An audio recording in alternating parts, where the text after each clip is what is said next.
Kelly here, former crack addict, recovery coach, and Life Beyond Sobriety. That is my private online community for people in addiction recovery who want to set big goals now that they're sober and make those goals happen. We learn strategies in weekly live coaching sessions to make those things come true. Go to lifebeyondsobriety.com and check it out 2 weeks for free. Yes, sir. Yo. What is up, man? This is another episode of No Snooze. No Snooze. Y'all know who back? I'm back and better. I had to take a couple weeks off, but I'm back in my groove. Man. This is the Hood CNN. We're here to bring y'all topics around the world, and we're also here to talk about what's happening in your backyard, man. What's happening in your home state? What's happening in your city, in your town, wherever, man. We had an unfortunate event happen, over the weekend, but that's life, man. Life sometimes brings us unfortunate events, and we're here to talk about all of those. I go by the name of Dezo the Introvert. I'm a local artist here, and now I'm in Atlanta. I used to be in Chicago, but now I'm in Atlanta. Yeah, man. We got a couple people already in the chat. Let's get swole. What up, my boy? They not like us for real. Man. We got Shift God as well, and we also have Big Ox, man. What's going on? What's good with you, my boy? Listen, man, introduce yourself to the people, bro. Man, what's good, y'all? Welcome to the No Snooze Button show. This is it's a Monday, beautiful day, y'all. Oh, real quick, my bad. We got the quote of the month still going strong. Shout out my man Breezy. Yes, sir. You know what I'm saying? You can't buy energy. You just gotta get some sleep, man. That's the way to life, man. Get some rest. You can't buy energy. But y'all know what time it is, man. When y'all hear this, when y'all see this show, that means get off your ass and on your feet. Man, this is the No Snooze Button. Let's get to it. What we got, that's all. Let me see. Maybe we should just get to like the weather or something. Ox, man, how you been, man? I haven't seen you in a minute. How you been? Man, I've been chilling. Just trying to stay consistent. That's all, Yeah, that's the best way to live life, man. Trying to stay consistent, man. Try to stay consistent. Yeah, no doubt. Yeah, really. Summertime here. Allergies kicking my ass. You know what I'm saying? trying to get the backyard together for my kids. You know what I'm saying? Just regular life shit. What you adding back there? We had just grabbed like a little pool, like a little above ground pool. Just put that together. Okay. So put a little gazebo and stuff. We already got like the soccer goal and basketball hoop and shit like that. So just trying to, just had to clean it up from the wintertime. Portland, it's it takes a while for the rain to stop and shit. Actually, it rained. It was raining yesterday. Weird shit, but yeah, man, nothing too much. I got my backyard ain't too big. It's hot down here in Atlanta, man. Right now it's like 85. It's like in the morning. It gets hot. It was hot the other day, but just yesterday, out of nowhere, it was just like a cold day, or like cool day, and it rained a little bit. It was kind of weird, but nothing we can't handle, Context, man. How you feel? Yo, what's the word, y'all? Got the vibrant hoodie on, man. I see you. Yeah, man. Just trying to stay incognito, you know what I'm saying? But yeah, man, y'all know the vibes, man. Like, comment, subscribe. Y'all know what's going on. We got the 3-man weave back again. Hood CNN Classic. Y'all know what's going on. We about to give y'all the news, the morning show for the people, powered by the people, man. Y'all know the vibes. I already see the past a little active, man. Salute to all y'all. Don't forget to like, comment, and subscribe. And let us know what's going on in your city, your town, and your community, man. Let's get into it, though. Okay, let me. Now, I'm not gonna hold you. My weekend was kind of crazy though, but we're not gonna say that for another day, man. We're gonna say that for another day, son. Your boy almost lost his life, but I'm here though, so we should. Yeah, she was Yeah, crazy. man, She you was need. crazy. She was crazy. She was crazy. But we here though. We Yeah, man, here. you don't want to do that, bro. You need that. Yeah, that's a fact. That's a fact, Yeah, bro. that's something that you can't lose right there, man. Your boy was about to end up like Julio Fulio, son. I'm not gonna hold you, but yo, live to see another day, man. God is good, man. God bless. Yeah. Word. God is good. God is Yeah, good. man. Definitely, man. Word. Another wrap it down, man. It's crazy out here. But let's Yeah, get it's on with crazy. this weather right quick so I can see what's, let y'all in on the weather so y'all can get prepared for the week. You know what I'm saying? Lay out your clothes like how you used to do for school. You can lay your clothes out 4 days in advance, get ready for the week, man. Today in Philadelphia, high 83, low 67, mostly sunny. Tomorrow, high 92, low 75, and also sunny. Wednesday, high 96, low 71, and scattered thunderstorms. And on Thursday, partly cloudy, high 88, low 63. In Miami today, high 84, low 78, and showers. For the rest of the week, we got thunderstorms down in Miami, high 87, low 78. That's about the same temperature for Tuesday, Wednesday, and Thursday. So y'all be prepared for those thunderstorms, warm weather. Detroit, today's going to be mostly sunny, high 83, low 68.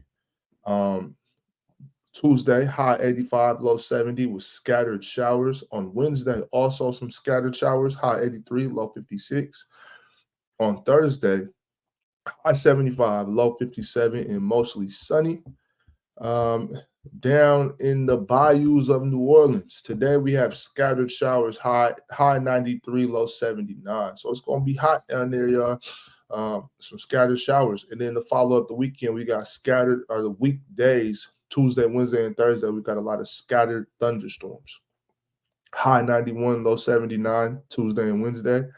High 89, low 78 on Thursday. Scattered thunderstorms Tuesday, Wednesday, and Thursday in New Orleans, y'all. To the Mile High city of Denver, Colorado. Today, high 96, low 67, mostly sunny. Tomorrow, high 97, low 67, and mostly sunny as well. And then on Wednesday and Thursday, we got some more thunderstorms. High 92, low 67 on Wednesday. High 89, low 67 on Thursday. Bringing us to San Francisco today, mostly sunny, high 66, low 51. Tuesday, partly cloudy, high 65, low 53. Wednesday, partly cloudy, high 64, low 53. And to wrap it up on Thursday, we have a sunny day in San Francisco, high 67, low 52. That is the weather brought to you. A high of 67 in summertime is crazy. Yeah, man, that's that Bay Area life, man. It could be real cool down there. It could heat up. That's fire to me, yo. That's perfect weather to me, man. Getting nasty in the park and all that. That's nasty in the park weather. Facts. Speaking of nasty in the park, brother, you seen that message I sent through text? I'm trying to get out there to Dykeman. I'm trying to get out there and see what they got going, man, for real. I seen the video. I'm like, I need to get out there, bro. What am I doing with my life? Ox, different. You hear me? Listen. Y'all see what Jordan Poole did. Jordan Poole, he crashed out and spent $100K on Ice Spice, yo. There's a whole bunch of Ice Spices all up in Dykeman, brother. A whole bunch of ice. You won't be high. You won't even need that $100K. Nah. Cool $50 gonna get you right. Fuck them bitches. Text. I'm talking about, man. They was out there chilling and playing ball. You know what I'm saying? No. Dykeman's fine. Dykeman's fine. But I'm just saying though, Ox, you know what I'm saying? Two things could be true at the same time. You know what I'm saying? Now they hooping over there though, for sure. They definitely hooping for sure. I don't know if you grew up in that era though. Where because Dykeman has kind of taken over where the Rucker used to be, because the EBC Classic used to be at the Rucker, but that kind of shifted over to Dykeman now. They still do stuff at Rucker, but it's not the same fanfare that Dykeman gets now. Dykeman has definitely become the new Rucker, and that, from the outside looking in now. But people, if you know, you know. But salute to the EBC. We used to have it jumping. With B Diddy and all them Terror Squad and all that. Kobe when I came out there performing, that shit was a time, man. That shit was fire. Yeah, hell yeah. That's what's up. So let's get straight to these current events, man. I'm gonna get through quick so we can hurry up and get to the culture. What do we got? We're gonna keep it kind of brief. Oh, Keep it kind of before brief. you do that, Alex, let me just hit them with some of the Oh commodities. yeah. real Go quick. ahead for sure. Yeah. Let me, as you gather your notes. So gold, in regards to this upcoming week, gold has gone up $10 from last week. Is at $2,303. $333. My bad. Silver went up about 86 cents. Is at $29.64, and copper has gone down about 32 cents, and it's at 442. Platinum went back up. Shout out to BG getting off. I think he's able to perform now. I think he can perform now. So BG could perform and do tours now. So maybe that's what everybody said. I'm gonna get my platinum changed for now. So yeah, salute to platinum going up is at $1,000 and $1,011 compared to $958 where it was before. Also one thing to point out, NVIDIA NVIDIA NVIDIA. I'm pronouncing it wrong. It is what it is, but basically it's that tech chip that everybody's like going into right now. It's a tech chip and company that is, they've went over Apple now in terms of like stock, price. So they surpassed Apple as being the highest tech stock price right now. So NVIDIA has been like getting like government officials investing into them. And don't get me wrong, this is not financial advice. What I'm saying, y'all should look into that and look at, not if you can't get into NVIDIA, which is because I think it's like 140 or something like that per share. You could do their surrounding parts. So like basically some of the suppliers for the metals, some of the suppliers for the aluminum. So that's one thing to keep in mind, because if NVIDIA is passing Apple, that shows you, man, like, and Apple has been a staple for a while. So just showing you that there's a shift in the tech world. So I'll keep y'all in tune with what's going on with that. Okay. For sure. Let me see. First of all, also shout out BG. For sure. Salute to BG. Real quick, we got some sad news out of Maryland. We got some sad news out of Maryland, y'all. There's a Maryland couple that did their the pilgrimage, to Mecca, and apparently they couldn't handle the heat, and they perished on their pilgrimage. A Baltimore couple was among the more than 1,300 people who died during extreme heat at the Hajj pilgrimage in the Middle East. Their names it's gonna be hard. Give me a second. Gonna be a little hard to pronounce. Al-Haji Alil Dawsi and Hajjah Asatu Wuri passed away during a pilgrimage to Mecca due to the severe heat. Hajjah Asatu Wuri was an incredibly active member of our community. She was involved in several community organizations, making transformational impacts that were felt both locally and globally. Our thoughts and deepest condolences are with their families during this difficult time. Their loss is profound, and they will be deeply missed. Those are the words of Angela also Brooks, who is a councilwoman in the area of Baltimore, Maryland. It was the heat was plus 110 degrees during their walk. They walk around at Mecca. If y'all have ever seen the pilgrimage, right. It's most I'm pretty sure y'all know, like all Muslims that are physically and financially able are required to make this pilgrimage. Many wealthy Muslims make the pilgrimage more than once. The first time I ever heard of it was when I saw the Malcolm X movie. When I was the autobiography of Malcolm X, and they was like doing it, and then they showed. That was the first time I was like in tune. I didn't know about, that pilgrimage. And that's the dedication to do that, man. That's a lot, man. That is a lot. Right. Well, it's not only that, but so a lot of people, it's really expensive, like to get to Mecca, to do all that, and to have the you actually gotta have proper documentation when you go as well. You know what I'm saying? Wow. And here's why. So here's why. Real quick.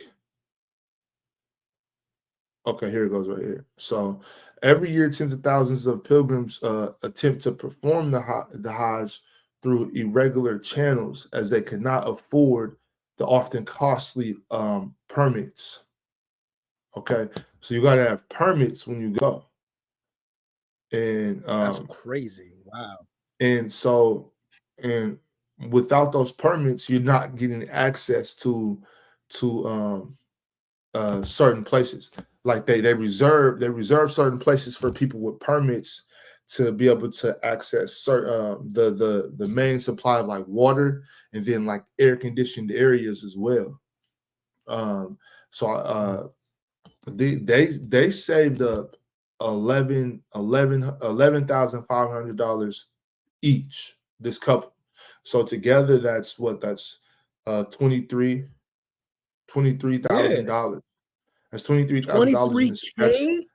and that's not enough. That wasn't enough for them to get their permits. So during this work, they weren't able to cool off when they were done. They had to kind of, they were standing or sleeping or laying or standing, whatever they were doing, in weather that was plus 110 degrees without access to proper air conditioning areas, proper hydration, and unfortunately passed away due to that.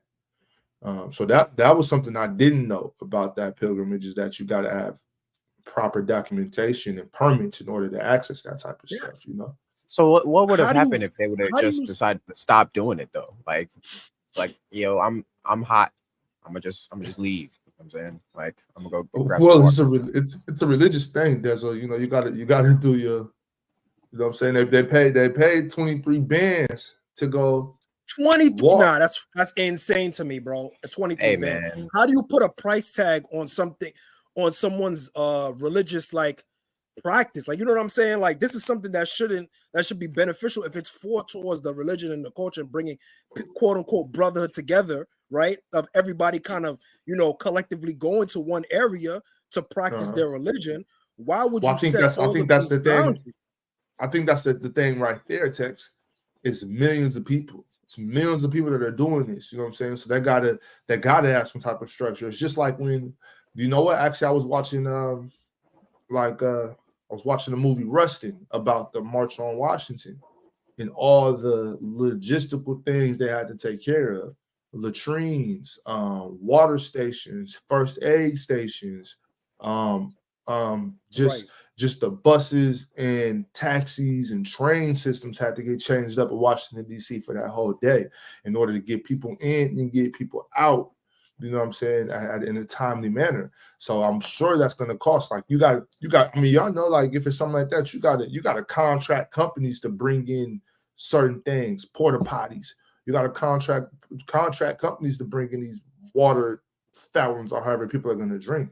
So I understand it costing money. $11,000 is, I think that's kind of steep, but you know what I'm saying? Like, 11K per body is insane. And then don't forget, in this area of Saudi Arabia, I don't know what their air conditioning situations are like. So you know what I'm saying? That shit might be few and far between. You feel me? So that's a fact. There was showing like certain places, they were showing like there was some central air and air conditioning issues.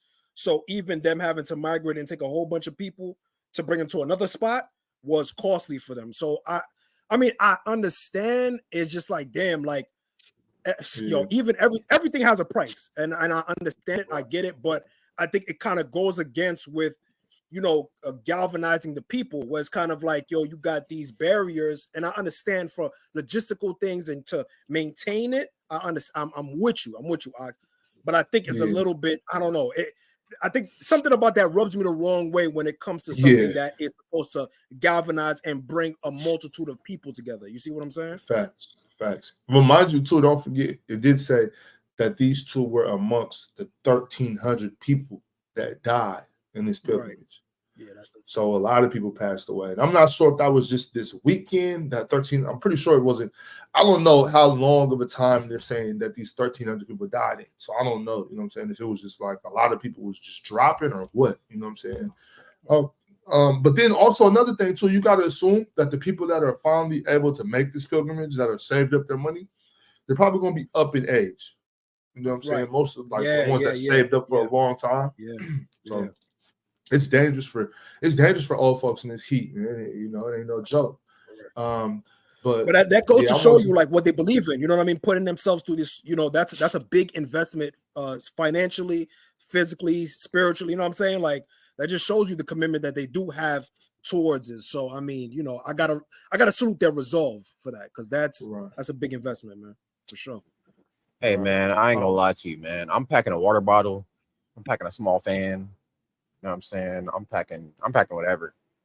Like, y'all not gonna have me out there just walking around and not offering me any kind of like, you know, water or shaded areas or like air conditioned. Like I'm straight, bro.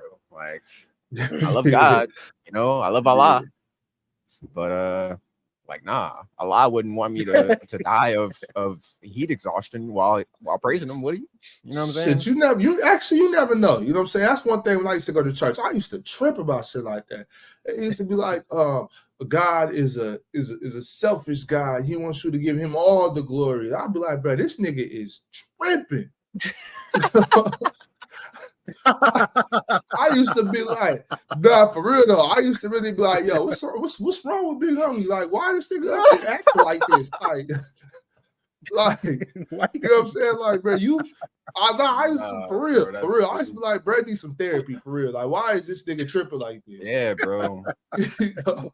He moving like a preteen, bro. Like, yo, man. This nigga, like, I was like, bro, this nigga really needs some real impulse control. Like, you know what I'm saying? Like, do I need to be punished for this? That's like, mad funny, son. Standing in the front because you tight at people is mad funny. You know what? Come on, bro. Everybody come going. on. You tell Everybody. talking about. You feel me? Like this nigga, man, they tripping over there and everybody got to die. Like, and then making one man build a whole arc. Like that. Yeah, bro. Come on, bro. Wow. Like it's crazy. Right. And then you got all this power, and you want Moses to split seas and shit. Like, nigga, why don't you just make him let them niggas go? Feel me? Like, why? You know what I'm saying? Like, hey, that's funny. Listen, man. We're not gonna get into that. That's a funny word. I guess it wouldn't be that interesting of a story if, you know, God just solved every problem. You know what I'm saying? You know, they gotta write something. But the script got a script. Yeah, the script got a script. Yeah, the script got a script. Right. I guess that's why we got a best-selling book. You know what I'm saying? Like, come on, bro. This shit's crazy. You're like, there's so many plot twists in the Bible. Like, so many plot holes. I'm like, yo, what the fuck? I see what you did there. I'm just like, bro, like, what the fuck is going on? You know what I'm saying? Like, yo, that came out of nowhere. That's why his son better. His son better is crazy. Yo, I'm talking. We're done. Like that. That was a good. Good chat. I do got to say, like, Junior clears. Junior clears for sure. Little man holding it down. You know, he was one of us, man. He was one of us. Yo, fact. Yo, I'm not gonna front. First of all, real quick, let me just say this. Like, yo, I was just playing. Okay. Right. I'm just fucking around, bro. My bad.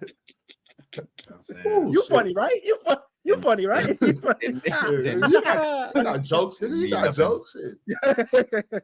Wasn't you just playing when you told old boy to sacrifice his son and then stopped him at the last minute? Yeah, that's a knee slapper. That's a knee. Yeah, you know what I'm saying? I guess we just playing pranks on each other now, huh? That wasn't funny. I'm not trying to die, bro. I'm not trying to die. Chill out. I would have been tripping on my pops like that nigga told you to do what? bruh. And you Our was relationship, about to do it. our relationship Yo, would have never been the same, bruh. For I would have sure, been for like, sure. yo, are I'm you out. serious? I'm out on you. I'm out on you, bro. Yo, Wow. just the manipulation alone would have been enough to throw me off. Like, all right, bro, I'm out of here. I ain't running away. I'm gonna have to link with the guy downstairs. I'm gonna have to link with the guy downstairs. Like, yo, because you wilding right now. I'm wilding. Pack me up, y'all. Pack me up. I'm packed. Thanks. Give him a quick time out. Quick time out. All right, Tess, you went too. All right. Okay, let's get back to this quick current event so we can get on with it. Oh man. What I'm about to read y'all. I want to know what y'all really think about this. Yo, chat, I want y'all to leave y'all comments and get involved in this too. I really want to know what y'all Leaf talking about. You talking real shit. I want to know what y'all think about this, man. In Oakland, California, in 1993, there was a 9-year-old by the name of Lance Clark. He was 9 years old, and he was murdered in 1993 in his own home in Oakland, California, by a man, home invasion by a man. Let me get this guy's name real quick. My bad, y'all. By a man named Ernest Dykes.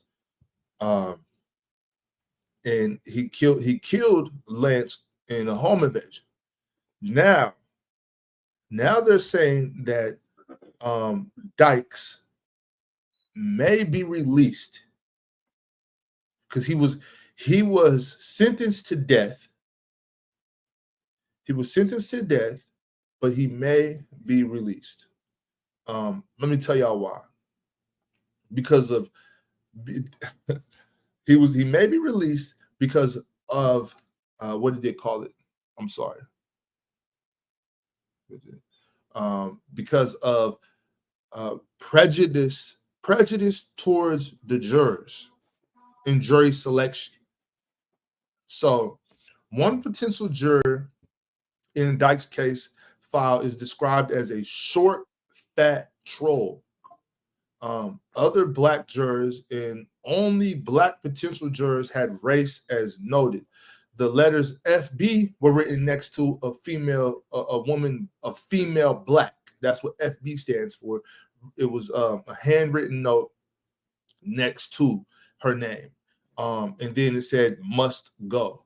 That was written next to the name of a Black man who was described as MB, meaning male Black. There was another juror who had the word Jewish underlined on their questionnaire. And further down, as a handwritten note said, I like him better than any other Jew, but no way. On Dykes' juror in the trial, there were no Black or Jewish jurors seated at the trial. And so the current district attorney, Pamela Price, said, when you have serious prosecutorial misconduct, that means that the conviction is a wrongful conviction. And so it's a question of whether or not we're able to negotiate a resolution or whether we have to go back to trial. Brian P., I'll just call him Brian P., who is a counsel. He's on Dykes' counsel. He's one of his lawyers. Could only speculate about the prejudice towards the juries. He says that there's the stereotype that Black people don't like police, so they're more defense orientated. And then Jewish jurors, get this. He said that the reason they believe that they wanted no Jews on the jury panel is because they feel like Jewish folks are more reluctant to send people to the gas chamber because of the Holocaust. What the? So he said these are the reasons that they believe that the prosecution did not want to have any Blacks or any Jews on the jury. So that's just a little backstory of what the misconduct was. The misconduct is literally handwritten notes that they found in this trial about jury selection. So but one thing about it, before I do get move on, the district attorney, who I just Pamela Price, if I believe was her name, right? Mhm. Yeah, Pamela Price is now going back and opening up other case files and having them look through them to see about more of this type of jury persecution and prejudice. And they have found about 35 cases. And these men are murderers. Surprise. These men are murderers, rapists, and the worst of the worst, who might have to be either retried or released because the prosecution is saying that they're trying to keep black folks off the jury for this. They're trying to keep Jewish people off the jury because they feel like those people are less likely to give these guilty verdicts, especially for when they're trying to get the death penalty. What you think? They don't even use. What makes it worse? Go ahead, Dezo. I mean, it's interesting to like if they are showing prejudice when picking out jury members, because the jury is supposed to be randomly selected, a random group of your peers, but at the end of the day, even if there is a retrial, even if they get released, like if these people actually did the crimes that they're that they're being accused of, I don't really care what kind of jury they had. Like, keep them locked up. Like, if this man broke into somebody's house and actually killed the guy that he broke into the house of, I don't care. It could be 50 white guys trying to judge him. Like, I don't care. Like, if he's guilty, he's guilty. Right. Also, I do want to say that his counsel did say, like, even if they let him go now, he served over 30 years for the death of the young man, the young man Lance Clark. So he said that he has served time for his crime. Right. What do you think about this, Tex? I feel like you're going kind of leaning the other way on this. I think it's multi-layered. To be honest with you, I agree with what Dezo said. However, I feel like it's multi-layered. First of all, they don't even do the gas chamber anymore. So to have that this was in 93, Tex. Oh, damn! They were still doing it in the 90s. They were still using word. Okay, I guess maybe. Okay, yeah, I know, but I agree. I think this does. Omar made a great point, and I was gonna go to that. The trying hard of prosecutions, right? We're seeing it also in the Young Thug case right now, where they've been doing what's the I forgot the name of the terminology. I think ex parte or thing like that, where basically the prosecution and the judgment, but the defense attorney is supposed to be there. So Brian Steele, who's Young Thug's defense attorney, he's supposed to be there, and it was a shit show like of what happened because the Brian Steele was trying to find out details about the meeting. Meanwhile, the judge is telling him, yo, forget about that. How did you find out that we met? So now the prosecution, right, which is Fannie Willis and her team, as well as the judge, are looking insane because they want to try and convince somebody so hard that they are trying to cut corners and do all these things to put a certain image out there so that way they can get what they want. And it's going to bite them back. And now you're going to get criminals that probably may not deserve to get out. They're going to get a chance to get retried or get out because you guys aren't going about it with proper procedures because you're so thirsty to convict people. Like, so now it's going to bite you in the ass. And that's why I said before, Tex, we've had this conversation before, and a lot of people disagreed with me. I do believe that the American justice system, when it's used correctly and not tampered with, and not having people in there being bribed, people in there doing the wrong things, on paper, the way it's set up, the American justice system actually does work.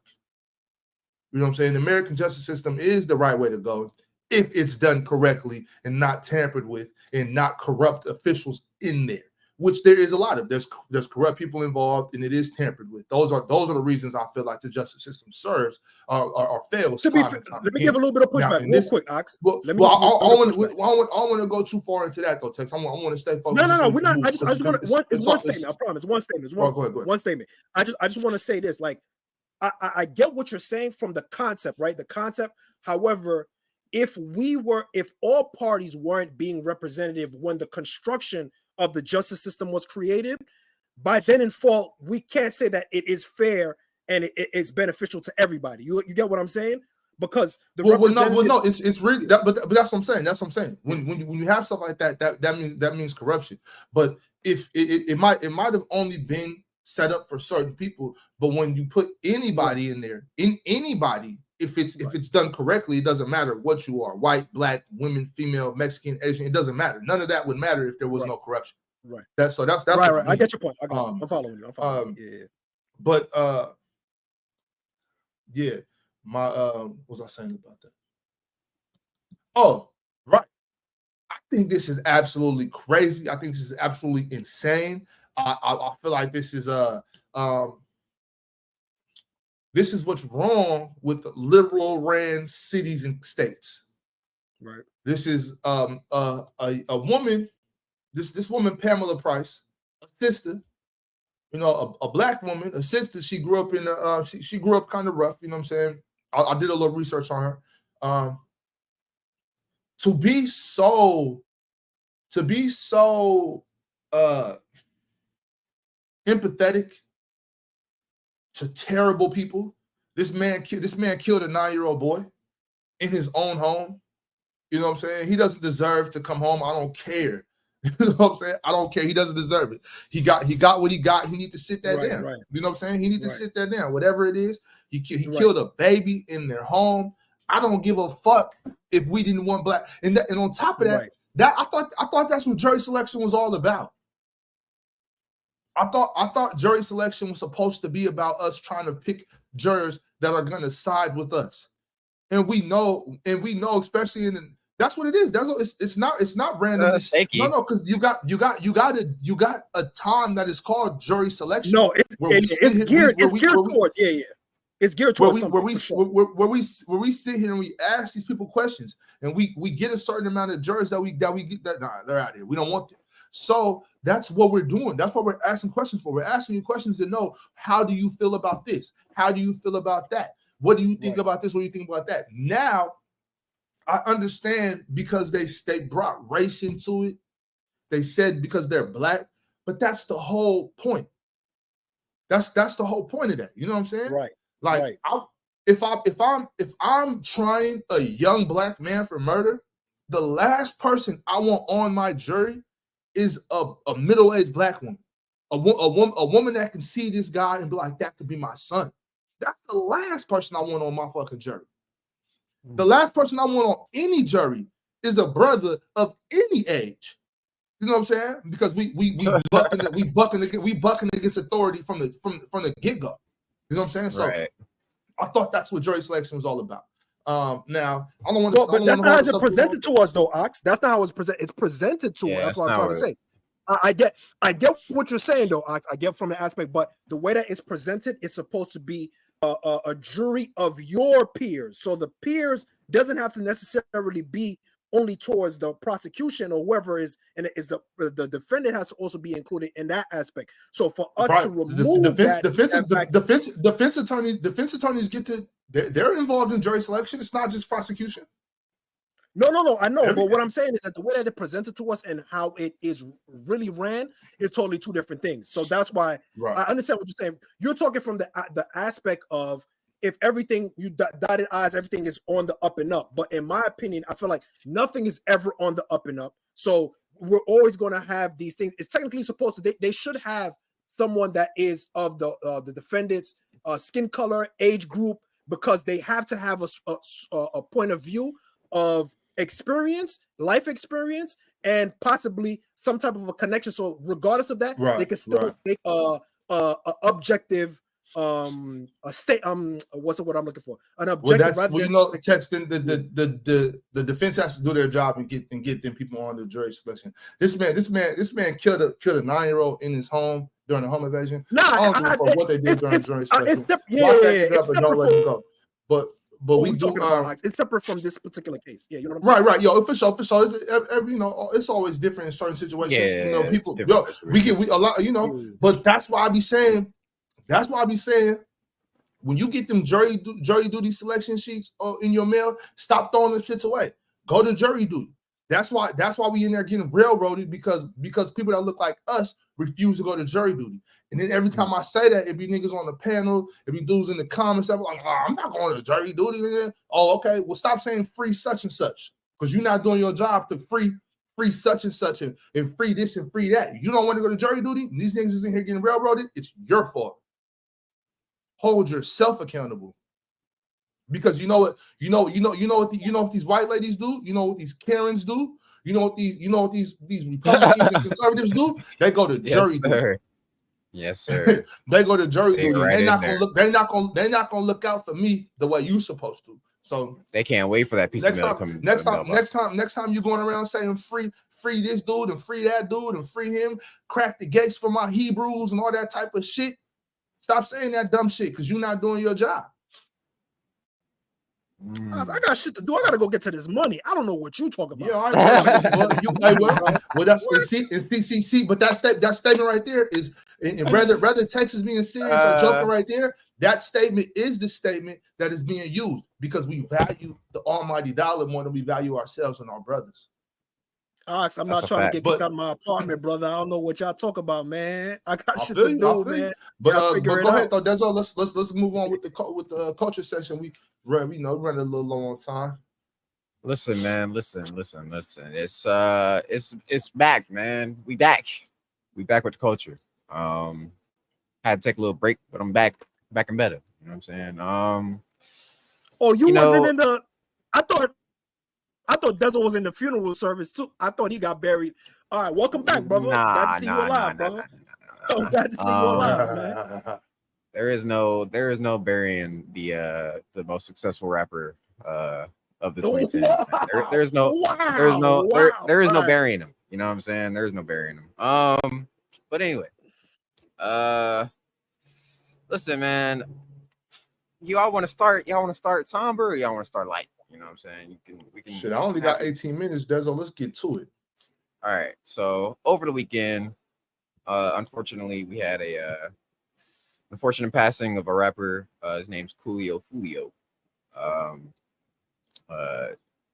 He was according to Tampa, Florida's investigation, he was shot at 4:40 a.m. in the morning. A total of 4 people in 2 separate cars were shot.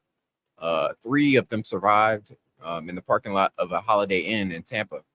Fulio was kicked out of his Airbnb and had to switch locations. So Fulio was kicked out of Airbnb, drove to a Holiday Inn, and in that Holiday Inn at 4:40 a.m. Was unfortunately shot as the car pulled up. Did y'all see that windshield? Yeah, that windshield was crazy. That windshield was wild. There was it's just really unfortunate because three of the 4 people that were shot were 3 of them survived. So it's just really unfortunate that he was the only one that didn't make it. I'm sure he was the main target. I'm sure that he was definitely the main target. Definitely the main target. North Florida. Yeah. So it says that three of the victims are in stable condition and being treated at a hospital. Police say that officers are still investigating the motive for the shooting and working to identify individuals involved. Fulio, whose real name was Charles Jones, was a Jacksonville, Florida rapper. So he was from Jacksonville, Florida, and was celebrating his birthday on the day of his passing. So, damn. That's really... if you've ever seen one of those crime scenes where, you know what I'm saying, they're using big guns and assault rifles and stuff like that, them crime scenes are it's mind-boggling. Like that shit ain't no joke, bro. Like them bullets are big, nigga. They're leaving big holes, and bullets go all over the place, bro. Like nigga, like regular shit doesn't stop bullets, nigga. Bullets are, it could be a shooting right here, and nigga, they're gonna find bullets all back there, holes in places that you wouldn't expect bullets. And the thing about this is, if there is something that stops a bullet like that, it ricochets and goes somewhere else. You know what I'm saying? Yeah. So nigga, that shit crazy, bro. It's crazy that more people didn't get hit. Right.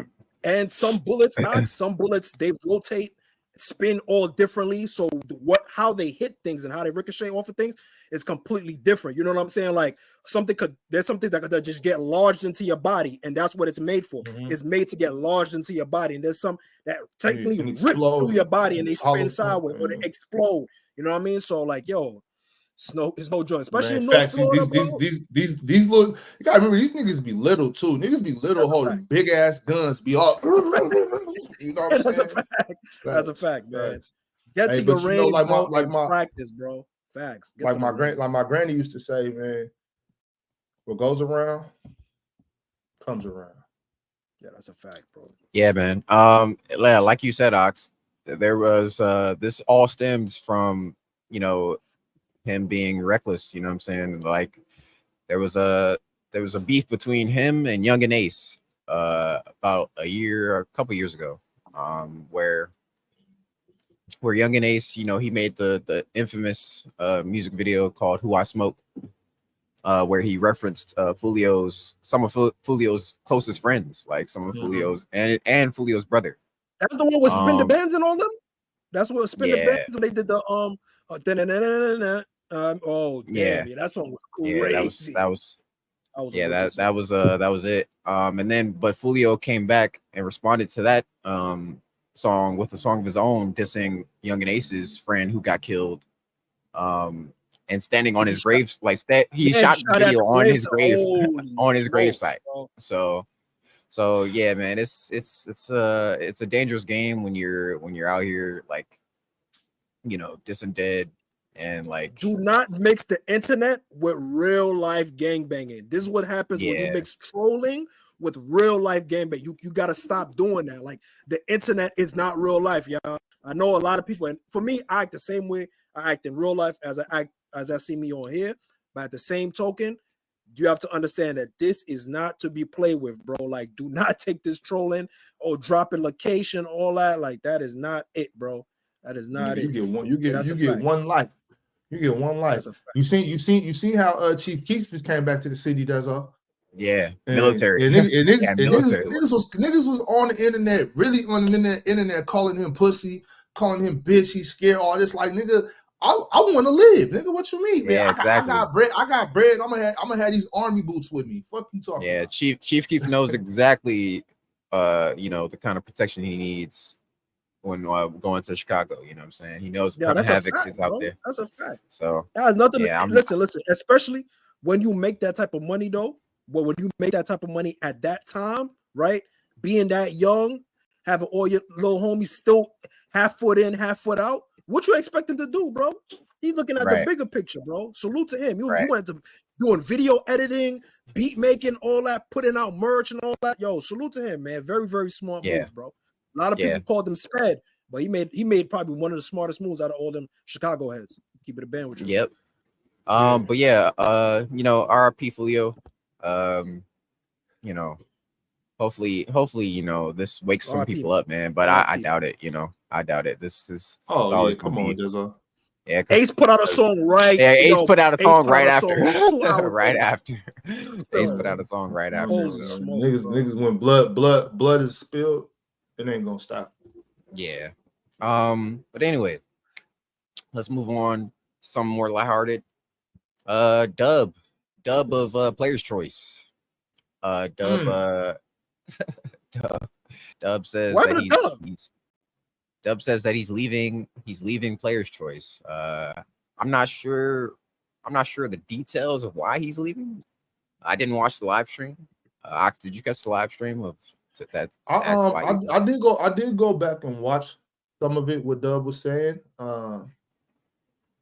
Matter of fact, I did. No, I got a chance to go watch it all. Actually, I did. I watched it all, and then I watched the follow-up video made by yours truly, my man Bama, and J Rob, kind of clearing some more air, which, you know what I'm saying, it wasn't a diss track or anything like that. I know there's been buzzing around the internet that there's some type of beef with the guys, and I don't think there is. I wouldn't know, but I mean, you know, it's been a lot of turmoil going on with some things at Players' Choice, and I mean, I hope everything works out. You know what I'm saying? Dub, that's my guy. Yeah. There was some talk. I mean, I don't know, man. It was what was going on with Open Gym happened. They split ways. I think that was a big reason. There were some things going on with football and gridiron that I have no idea about. You know, I've never even been on a gridiron show, so I can't really tell y'all exactly what that was about. But yeah, man, y'all check out the videos if y'all are interested in it. If y'all want to know, you know, why Dub is leaving, farewell to Dub. If you want to know what happened with PC football, check out Bama's stream. If you're not subscribed to Bama's right there in the chat. He just popped in, so y'all make sure to go click on Bama's channel, follow and subscribe. You know what I'm saying? Just Bama TV. Y'all make sure y'all go follow the guy. Yeah, and I mean, what Bama said in this chat is true. Bama said, you know, Dub is a young man, you know, so he sees things a little different than some of us others see things. You know, I got a whole family to feed, so there's certain things that I can, you know, certain ways I act when it comes to this, and certain things that Dub doesn't feel, you know. So there's a lot to it, though. You know what I'm saying? Things that it have nothing to do with me. You know what I'm saying? Shout out to Dub. Shout out to everybody involved, bro. Man. Y'all check it out. Yeah. That's unfortunate, man. I'm not gonna hold you. I think Dub definitely brings, you know what I mean, as wild as he is, man. I think he does bring a level of entertainment to PC, man. So that's gonna be a little bit unfortunate not to see him crash out on PC, man. But hopefully everything, you know, works out. I'm pretty sure nothing. There's no spilled blood. There's no foul. You know what I mean? Foul play. You know what I'm saying? So I'm pretty sure everything could just be rectified with a conversation. Like you said, whether it be just, you know, growing pains of having to, as you get older, you know what I'm saying, and your perspective is going to change. Or, you know, circumstances could change, and it could change your outlook on it. But I'm more than confident enough that this is not going to be the last time that everybody links up and stuff like that. I think what you guys have built from beforehand, you know what I mean, from the inception of Players' Choice is groundbreaking, and I think you guys can't take that away. You know what I mean? So I want to say too, y'all. When you're younger, sometimes you don't have the patience. You know what I'm saying? Sometimes you don't have the patience. I had a basketball coach when I was 17, 18. That used to tell us, like, yo, when you get older, you're gonna have patience. You don't have patience right now, and that's your downfall. That's your problem. And I didn't realize it then until like I said, I started having kids. So I realizing, like, you know what I'm saying, shit takes time. If you've never been involved with something that you had to grow, and I'm just talking to everybody in general, just letting y'all know, like, patience is really a virtue. You know what I'm saying? Facts. If you've never had to boom something, you know what I mean? Like, if you know what I'm saying, you know what I'm saying? If you've never had to boom something, if you've never had to bubble something, if you've never had to grow something and make it blossom, then you might not understand that you gotta hold on. You gotta stay down, maintain, and let it come, because it will come. If you plant seeds, you water your seeds in good soil, you know what I'm saying? Give it some sunlight, things will blossom. You know what I'm saying? Real quick, this super chat from my man Ladon Ahmed, man. Ox, I swear if I had money, I wouldn't leave my crib. That's a fact. That's a fact, man. Shoot, you got Uber Eats, got DoorDash, got Postmates. If you want something from the store, you can hit up Amazon. You know what I'm saying? There's plenty of ways to get things delivered to you so that you never have to leave your crib. You know what I'm saying? So I definitely. Hey, man, I didn't touch the people. I don't know about y'all. I gotta listen, man. Listen, you can do what you want, bro, but I gotta, you know what I mean? I gotta feel up on them sundresses. Listen, I'm the man of the people, bro. I'm a man of the people. Yeah. Man, I'm with you, Tex. I can't, but anytime, like if I'm, for instance, there's been times where I might have been on a stream, like during the evening doing something, might be like a chill or something, and like I come out and I see like, oh, my girl, she might have just DoorDash something or Grubhub or something like that, or what's the other one? Instacart or something, bro. I get pissed. Like, what the fuck? What's going on here? Like we can leave the house, but like, what's going on? Like, on top of that, I don't like DoorDash or Grubhub and shit. I'll be paranoid. I'll be thinking motherfuckers touching my food and shit. So. Me too, boy. Oh yeah, they got the seal. Yeah. That's why they got the seal on there now. But if you can seal it once, you can seal it twice.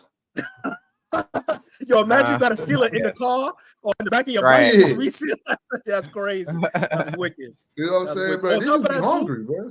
I like actually giving it directly to the business that I'm supporting, because like, you know, I try to do like more closer to like mom and pop shops, or like, you know, more like spots that's in around the neighborhood rather than like fast food chains like Wingstop, things of that nature. So I'd rather just call the spot myself, you know what I'm saying, have their delivery guy just directly come, you know what I'm saying, and I just give them, so that way I know that nobody else is getting PC of that. Salute to Grubhub and all that to make their money and all that. Salute to them, right?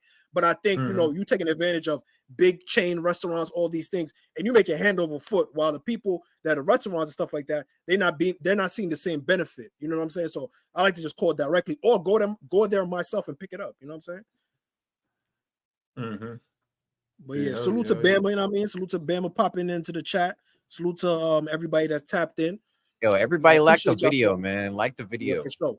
Like, comment, subscribe. Definitely leave any comments, you know what I'm saying? Let us know what's been going on in your city, your town, and your community, man. Salute to Dub, man. Hopefully everything works out again. Salute to J-Rob. Salute to Bama, all the guys. Salute to Shaq, Ron, Dave, everybody at PC, man. Y'all know the vibes, man. I'm pretty sure this is just a bump in the road to further success, man, for sure. Facts. Yeah, we definitely need to put a collab together, Bama, for sure. For sure. I'm actually doing another graveyard shift this week about that's my fault. I had a wild weekend, son. I missed that last it's all one. good. Yeah. Don't even trip. Tight. But this next one I'm about to talk about, it actually has a little bit to do with like what we were just talking about, Grubhub, DoorDash, stuff like that. I'm about to talk about the tipping culture. I know I've touched on it before, but I'm done with this shit. It's going too far. It's going too far. You ain't feeling that 18%. He's right. Well, this my thing. This my thing. Don't ever put that stupid ass fucking iPad in my face. And it say what it say? 18, 15, 25. 18. No, they done moved it up. Really? It's crazy. It's disrespectful. It's disrespectful. Yes. Don't think, because you know there's been time, like there's time, you know, there's times in all of our lives where we have more money and less money, right? So there has been times in my life where I had good, you know, good jobs, good things going on. Where I had more bread to be okay. You know what I'm saying? Like I'm gonna be cool with it. Even when my funds might be a little low, might have to pay some more bills or something like that. You know what I'm saying? I still give you a tip, but it's gonna be a little less. Don't fucking ask me for no 20% tip when you ain't do nothing but rattle some ice in a iced coffee. Are you crazy? Are you crazy? Out of pocket. Are you fucking crazy? Yeah, and then they talking about, well, if you can't afford the tip, you should eat at home. Bitch, you should get a better fucking job. How about that? It's not my fault. It's not my fault your employers decide that they want to pay you $3 an hour. You know what I'm saying? Damn. Like, you know what I mean? That's fucking crazy. That's crazy. The problem, look, I'm gonna tell you like this. The problem isn't with the customer. The problem is with the employer. Payer. Yes. And then on top of that, these restaurants, they're already taking 3% service fees, and then they want you to tip. Look, okay, so anytime I see that 3 or 5%, that's just the percent coming off of my tip. Okay, I'm gonna get that's a fact. If you take 3, I'm giving you 7. I do that all the time, son. You're not gonna pay me a service fee. So what is that service tax for? it should be going towards the services. No. You already included a service fee. Bet. We about to Yo, Ox, man. Appreciate you coming up. Yeah, word hell no. Y'all wildin'. I remember one time this agent. I went to the. My bad. Real quick, text. Go. I got to run, y'all. Appreciate everybody that stopped by the No Snooze button. We'll see y'all on Friday. Hey, get ready for that graveyard shift. It's going down. I got numbers. I got shit I want to talk to y'all about. I'm not tipping like that no more. I'm talking. You know what? I don't want to go too far. Yeah, save it for graveyard. For sure. All right, y'all. All right, Ox. Yes, sir. Listen, definitely man. Like, comment, everybody. subscribe. Yeah, everybody in here. Appreciate y'all. Appreciate y'all for coming up. Right. I got You know a couple more things to talk about if you want to keep the show going. Tex, you want to keep going or not? Yeah. Do you think? Yeah. All right. So listen, man. Real quick. Forbes released. You know, everybody's trying to get in on the rapper lists. You know, the greatest rappers of all time list. Forbes released the 50 greatest rappers of all time, and it's really not even worth talking about. I just wanted to bring it up. Forbes? Yeah, Forbes. You know, people who deal with how rich people are. They made a list about the 50 greatest rappers of all time. Just know, ladies and gentlemen, that Cardi B was 48. You know what I'm saying? That's really all I need to know. You know what I'm saying? I don't really need to know anything else other than that. This gotta be based off of like generating money. This can't be like, obviously this is not based off of skill. Yeah, it's not based off skill. It's like basically off of generating money. It's not based off skill. Okay, gotcha. Which is crazy because, you know, like it's just some people in here that are just wild to me. Like Juice WRLD is in here at 27. You know what I'm saying? Like, you think that's post his death, or do you think they're included? Like, because obviously, I think in every rapper's death, and that's a thing for it, where obviously once a rapper dies or once a musician dies, the uptick in their sales, anything, merch, album sales, singles, you know what I mean? It just takes like a 200% jump. You know what I'm saying? After they pass away versus when they were alive. So like, to put I don't know, that we take that with a grain of salt. You know what I'm saying? Like, yeah, for a lot of people, they're doing it because he passed away. You know? Yeah, it's just, you know, it's just a weird list, man. I'm gonna just give y'all the top 10 real quick, and then we can move on. At number 1, they had Jay-Z. Number 2, Kendrick Lamar. Number 3, Lil Wayne. Number 4, J. Cole. Number 5, Tupac. Number 6, Drake. Number 7, Kanye West. Holy smokes. Number 8, Nicki Minaj. Number 9, Nas. Out of top 5. That's tough. Hey, 6 is fine with me, man. You know what I'm saying? I don't think he's the greatest rapper of all time. He's just my favorite. You know what I'm saying? So 6 is fine. Okay. Okay. Number 9 is Nas, and then number 10 is Eminem. You know what I'm saying? So, Nas, you know, the Notorious B.I.G. just missed the top 10, man. He was number 12. You know, they kicked him out of the top 10. Where's Pac? Where's Pac? Pac was 5. Pac was 5 at number 5.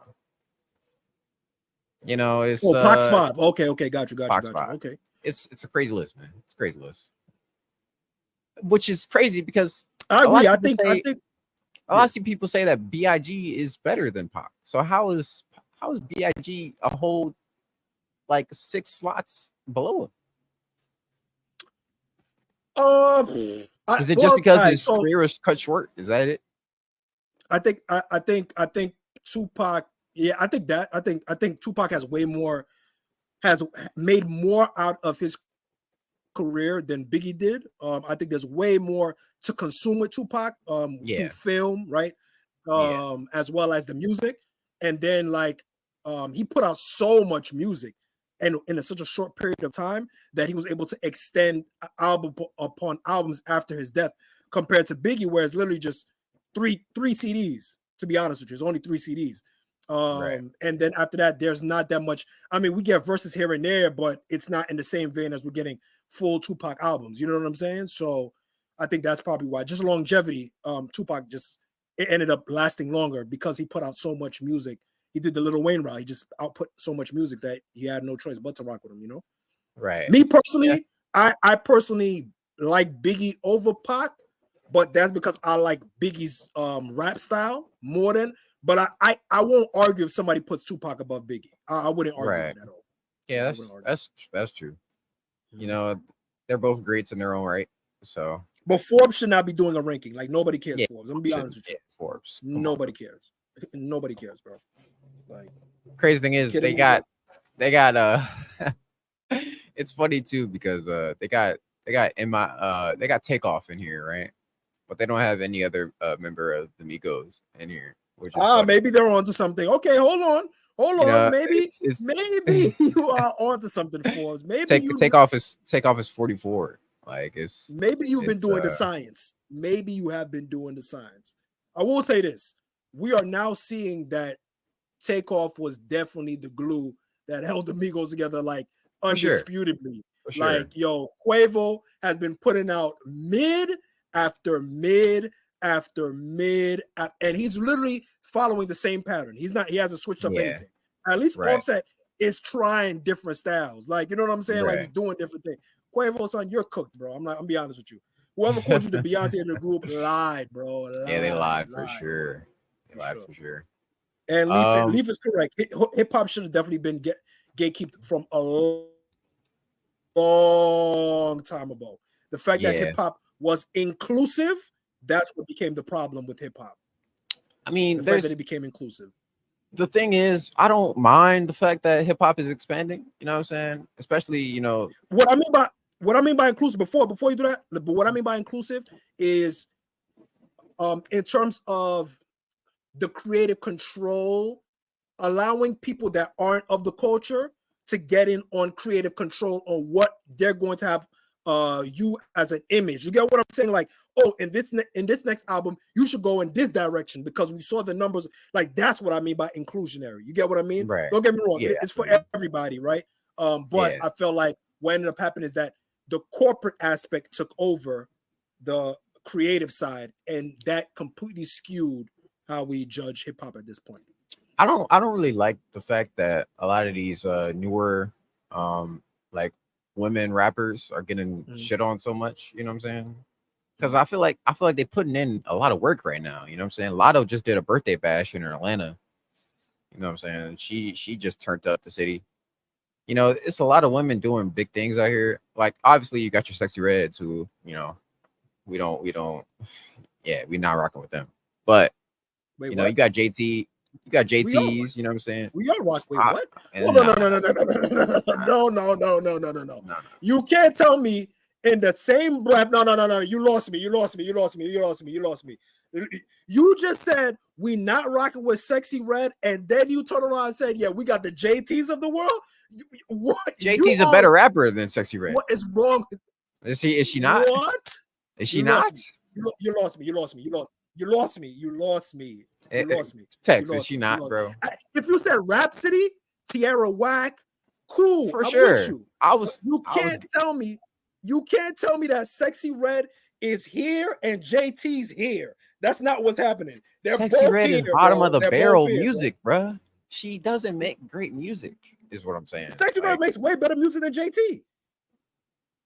Yes, way better. Clears. Yo, Sexy Red clears. Sexy Red clears. They're in the same ballpark, but as far as of music, they're clear. But that's neither here or there. That's not the point. The point is, I think the reason why they do Dezo, is to a point of where eventually they all end up turning into the same woman in that aspect. Look at Gorilla.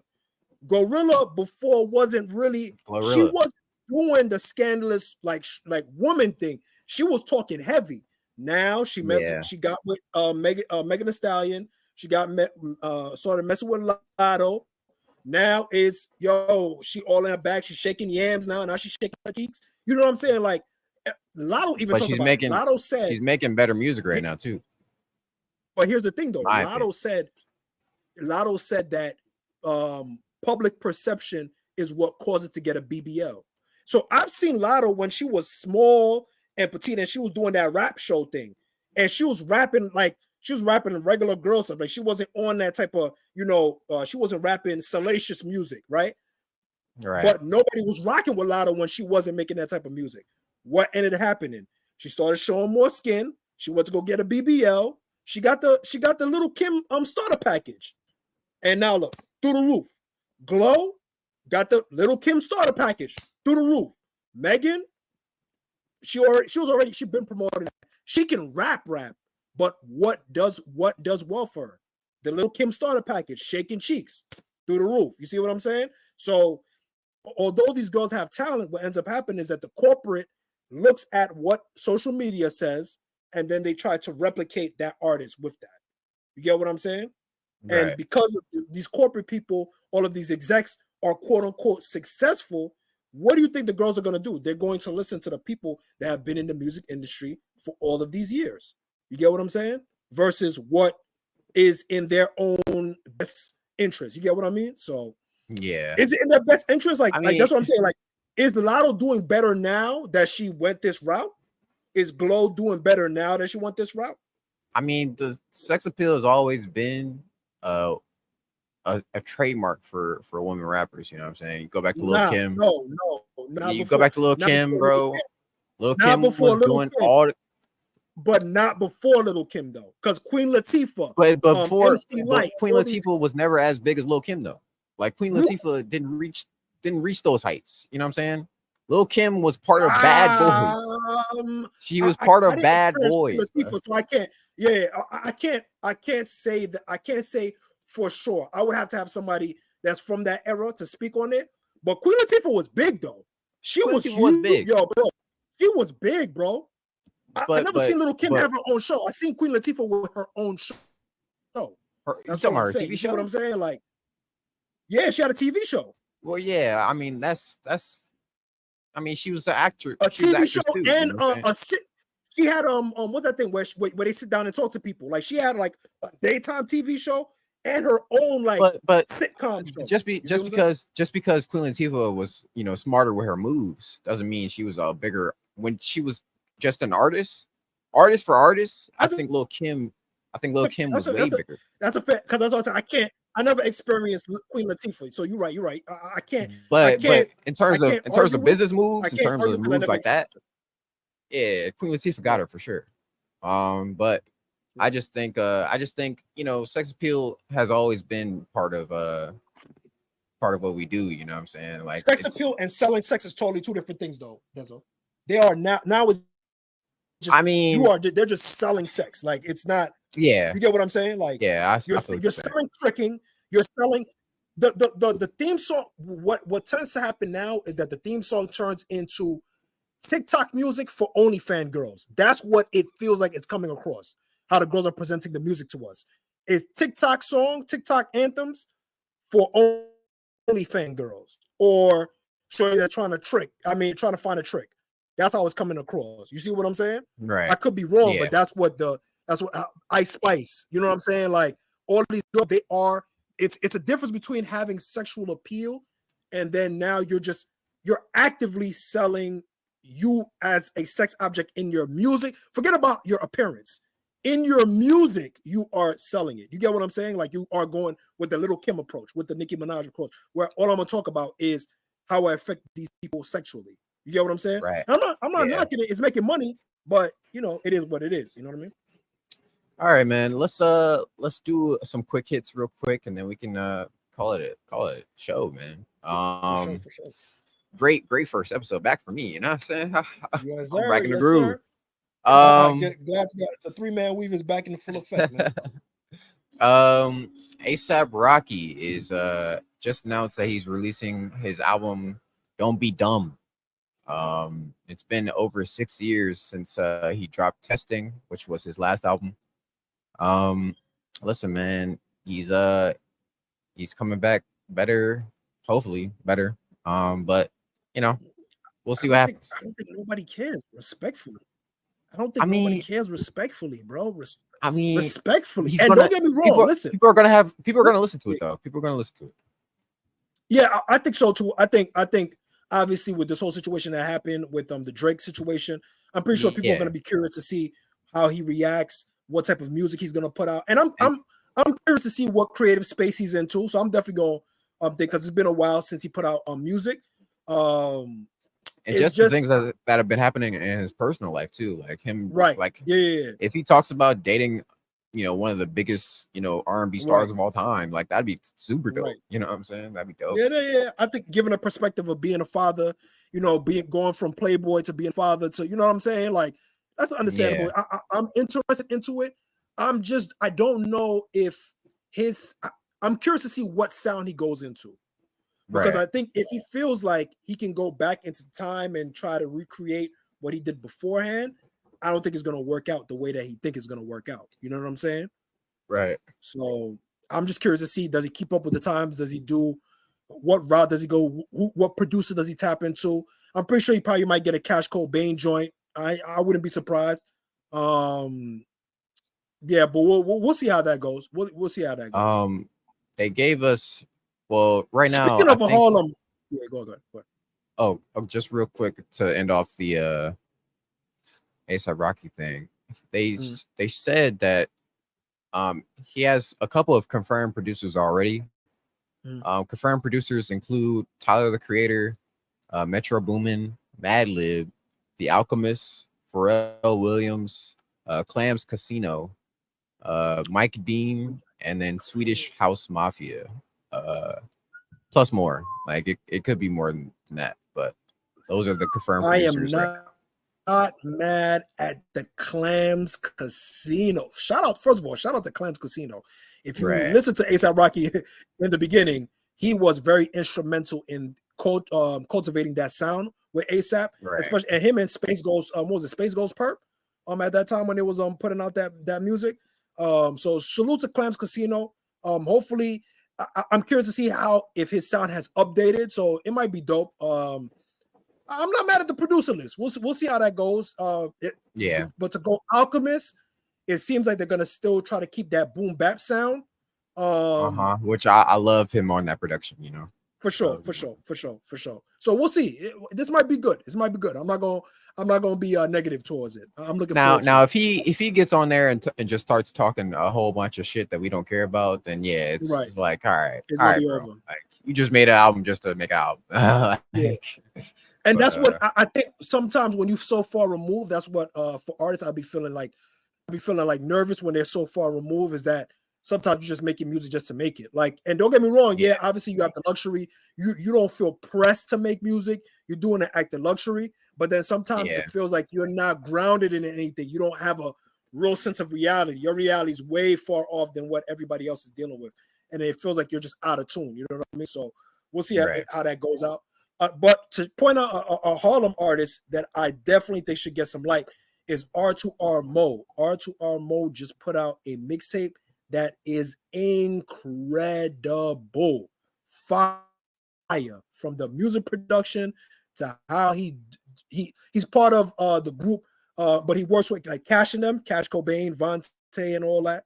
But he does their sound completely different. Harlem Cat is R2R Mo. Definitely, he got a song called "Made for Me" that's super, super dope. The whole mixtape is fire, super, super fire. Another person out of their camp, I think we talked about it before, was Vontae. I think I brought that to you. Vontae the singer. So Vontae the singer is under Cash Cobain. He's under Slizzy ENT. The whole mixtape, fire.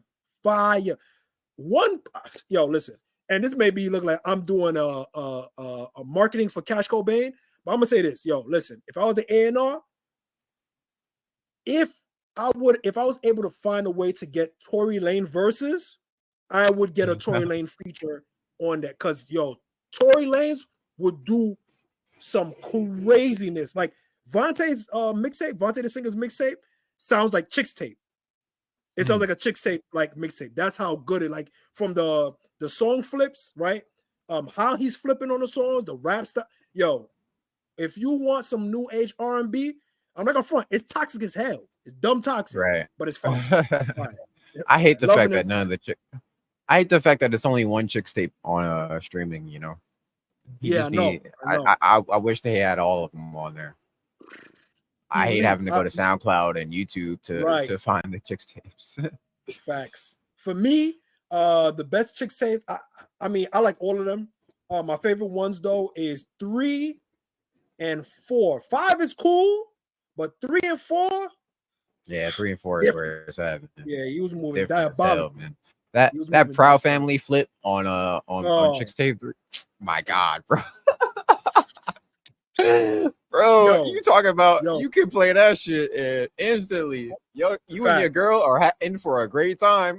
Oh, that's a factual. Listen, I'm gonna say this too. That's what I'm saying. Dezo, listen, Dezo, play that Vontae joint or Lovers and Friends. Okay. From the beginning, Dezo. Okay. No skips. I'm gonna have to check it out. Then. I'm gonna have to check it out. And all you're gonna be hearing is, and that's from you doing what you gotta do with your lady. That's all you're not even gonna hear the song no more. All you're gonna be hearing is it's gonna sound like a 3-10 song. Left, right. Let me see you do it. Man. Right. You feel me? Back. Last thing I want to talk about. Kendrick Lamar is after coming off of the concert, he's shooting the Not Like Us music video. It's coming soon. He had DJ Mustard pull up. He had Schoolboy Q. All of Hippie. All of Black Hippie. What's their Black Hippie. Yeah. Black Hippie pulled up for the video. Top Dog was in there. Punch. Mustard. Just a bunch of people, man. A bunch of people pulled up. So I mean, after this though, I feel like he should be done with it, man. Like you kind of dragging us, ain't you? You know what I'm saying? Like after this, I just feel like he's been like, oh, you're so burnt out. Kind of dragging us, ain't it? And people that have been on no. Everybody that's been on no snooze button. I want you guys to double back a couple of months ago when this gentleman right here said that, yo, K-Dot, yo, where you at, bro? You ducking, bro? It's been a week, bro. Where you at, bro? You gotta come out and play. You gotta come out and play. Yo, so, we gave him a lot of time, you know what I'm saying? We gave him a lot of time, you know what I'm saying? We gave him a lot of time. And then when he came back and put belts in, now it's, oh, you're doing too much, bro. You're doing too much. But I will say this, though. I will say this. I agree. I think the music video is the official nail in the coffin. I think that concert was the eulogy, right? The funeral service. You had Westbrook throwing it up. You had DeRozan throwing it up. I'm not gonna front, and I just want to get your opinion on it, because Ox wanted to crash out and said that Kendrick Lamar is exploiting Juneteenth. So I'm very, very curious, as someone who supports Drake faithfully, what was your opinion on the concert, and moving forward, how do you think things will turn out? I think you kind of spoke about the future, but what was your opinion of the concert? I mean, the concert was fire. You know what I'm saying? The production was there. I think the stream crashed at like towards the end when he was playing Not Like Us. So like everybody was in there. You know what I'm saying? Everybody was watching it. Yeah, I mean, he did what he had to do, man. Like he performed great, brought out, everybody from the city, united everybody. A lot of people on Twitter were saying like how like Not Like Us isn't even a Drake diss anymore. It's like more like a anthem for LA. And I'm like, it's I mean, that's dope. You know what I'm saying? That's dope that Kendrick Lamar can do that. He's king of the West Coast. You know what I'm saying? Snoop Dogg gave him that title officially. So, he's got everybody behind him right now. He's on top of the mountain. I mean, me personally, in terms of what's going to happen in the future, I mean, I can't really tell you, man. Like, Drake, I don't think it's ever going to be the same for Drake. You know what I'm saying? Like, I think people, especially not in LA, like, I think LA, he's not going to have the same kind of fan base in LA at all. Like he's gonna have to stick to trying That to get some walking Delilah with all of my ice line is not gonna hit the same anymore. A couple of chains might get tucked in. I'm just saying, a couple of chains, just a little bit. Just a little bit. You know what I'm saying?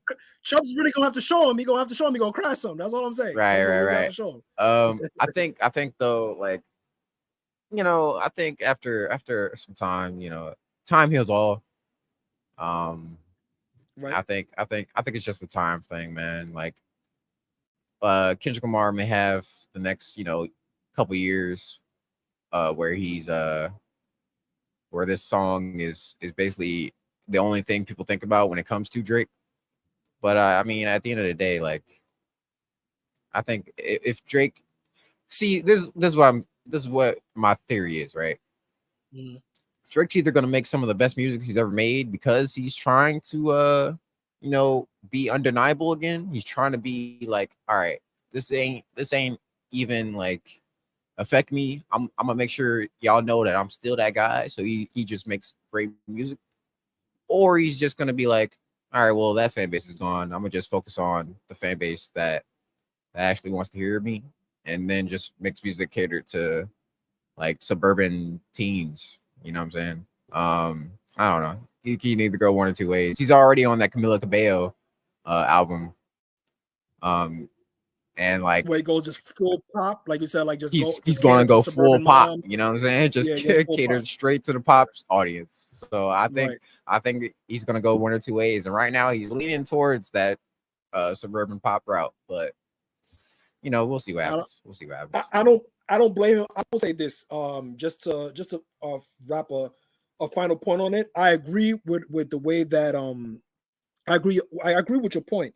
What I was impressed with was how it felt like Drake, although he baited into the beef, it looked like he wasn't prepared as much as Kendrick was prepared.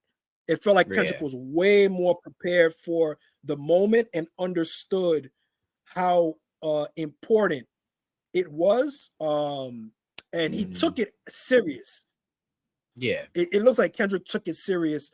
And it felt like Drake was kind of making a mockery of it. And I think that kind of is the double entendre that Kendrick was able to kind of flip onto Drake. That Drake, you haven't been taking what I take serious as this culture, you take as something to make a fun of, to make a mockery of. And it's been documented throughout multiple stages of your career that you don't have the same resolve for not only our culture, but our people, because our people represent the culture. You get what I'm saying? Right. So I think he was able to double down into that. And I think that's why I disagreed with Ox for him to say that he exploited June 19th just to do that.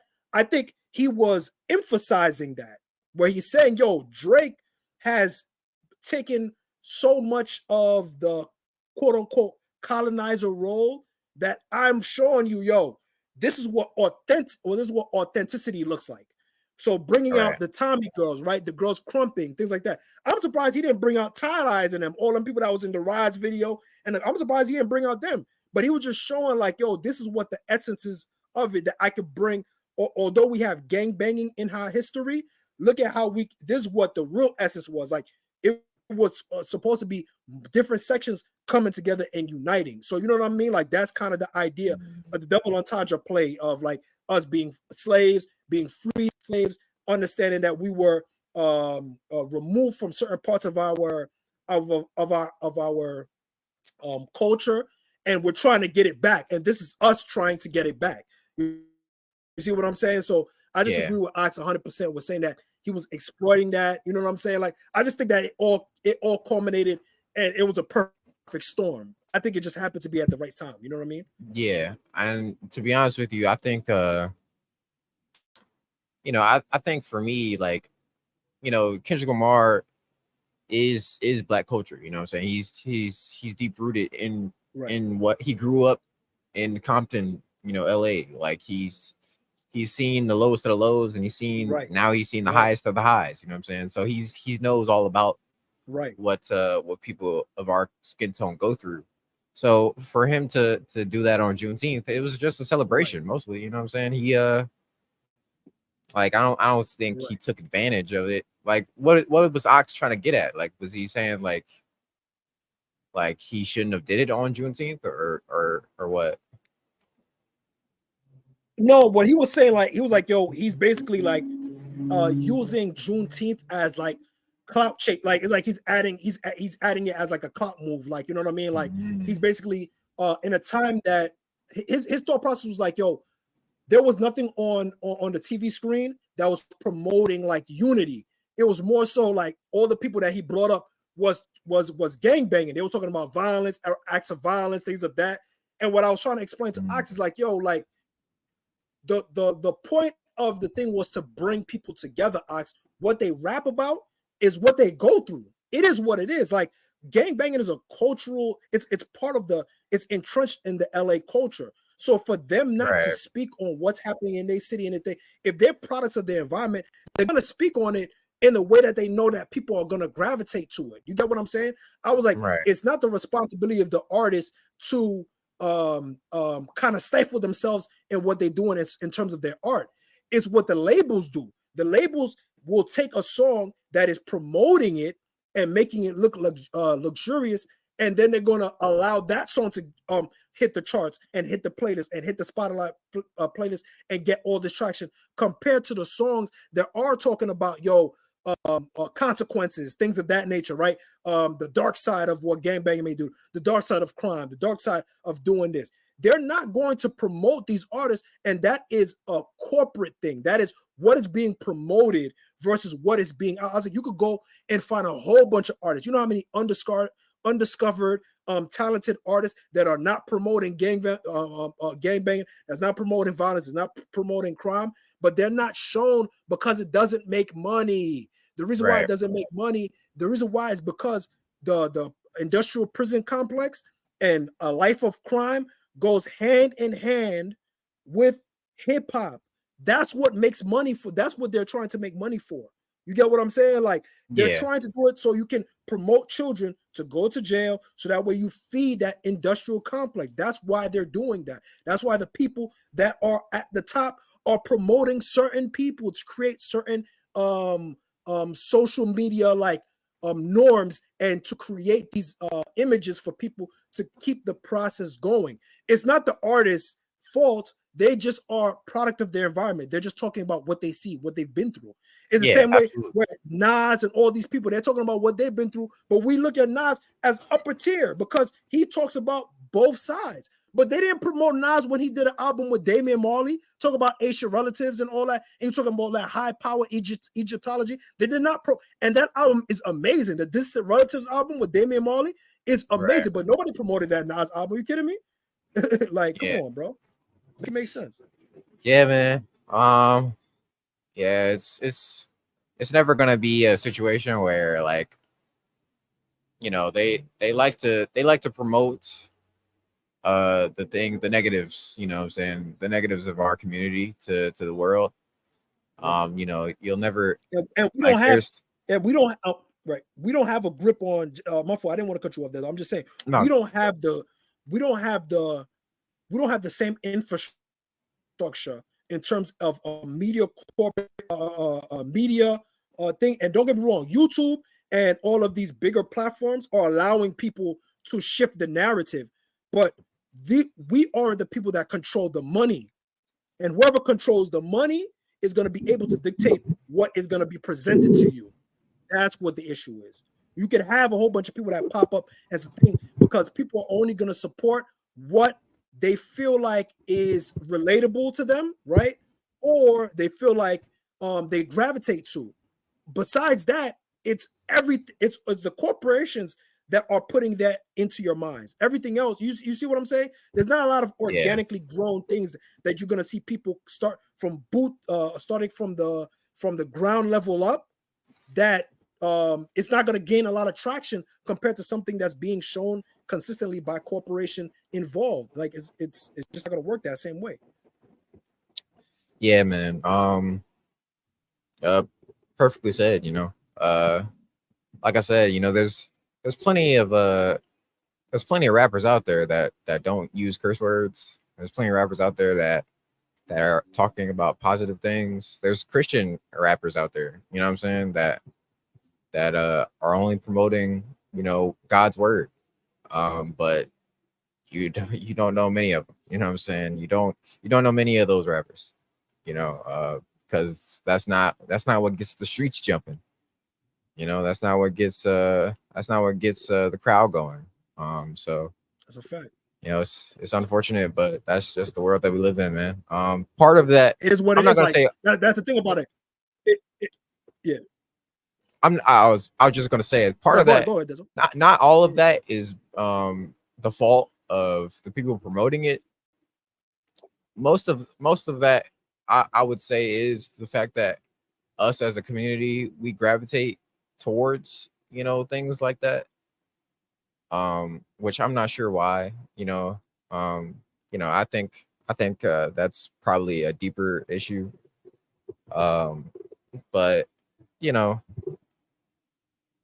I don't know. It's just interesting. It's relatability, though, Dezo. I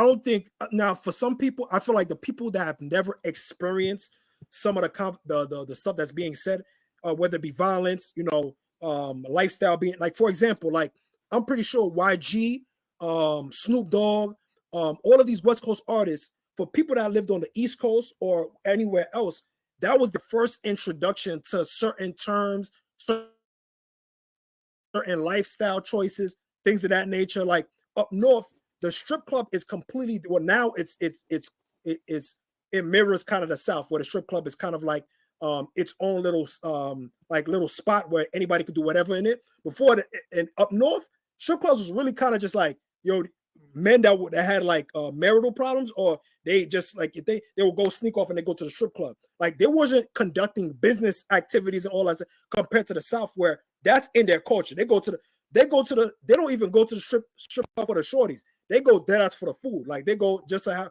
link up with their people, chill out, do that thing. You understand what I'm saying? So some people gravitate to what they relate to, and then there's some things that people gravitate to that they've never experienced before.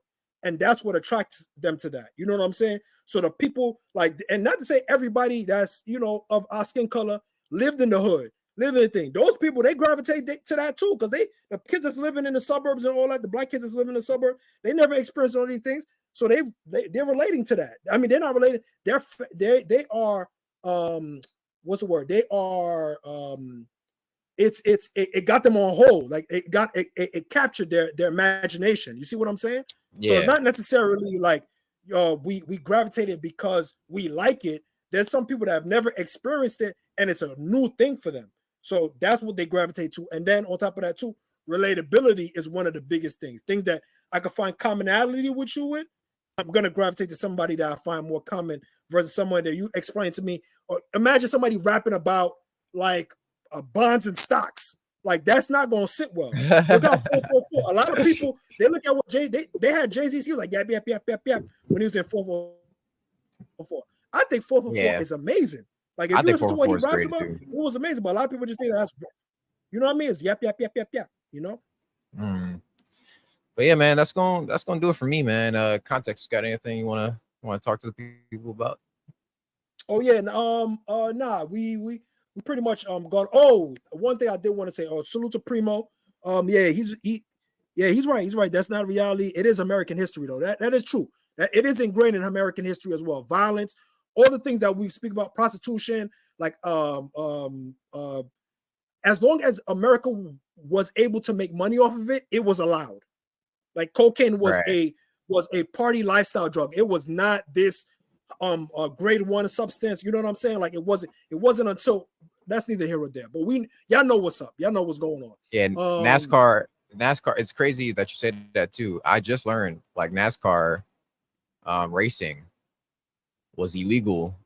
But the way that it came up was moonshiners was running, racing alcohol back and forth between, because it was illegal. Like it was during like the prohibition era. Prohibition era. Crazy, right? So people would be driving their cars, and the people who had the fastest cars, got away from the cops most of the time. You know, it was mostly white Facts. men running from the cops. This is something that Yep. they won't tell you. But so people would gather around and start racing their cars to see who had the fastest cars. Like, you know, my car is way faster than yours. I can get away from 10 cops. You know what I'm saying? So they would go, all right, prove it to me. So they would go down It to was a Fast and Furious circular before Fast and track. Furious.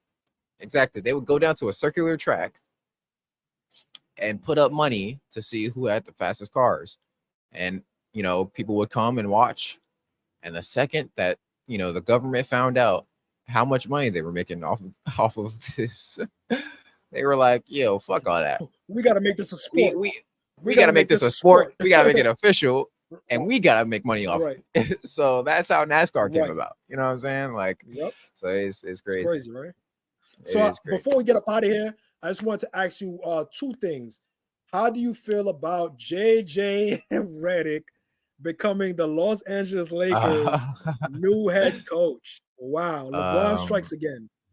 If this is not nepotism, I don't know what is. I don't. They're not even related. They're not even related. That's the crazy part about it. Wow, make somebody with you do a podcast with someone, and just like that, you get a head coaching job. It's amazing. Right. Listen, I don't have no ill will towards JJ Redick. I think he'll be a decent coach. You know what I'm saying? There's nothing that tells me he'll be bad or a horrible coach. You know what I'm saying? Agreed. But at the end of the day, you know, it's like a lot of people are making a big fuss about the fact that he has never coached before.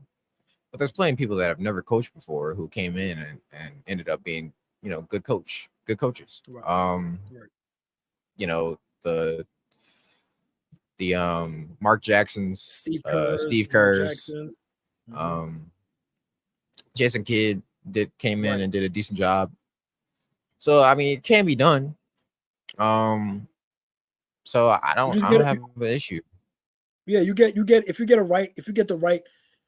I definitely think that he should have a good combination of, you know, ex players, like maybe like a Rondo, maybe like a Boogie, because Boogie's cool with Rondo's cool with LeBron, but he can still command, you know, tell point guard, yo, this is what you're looking for, help D'Lo out, right?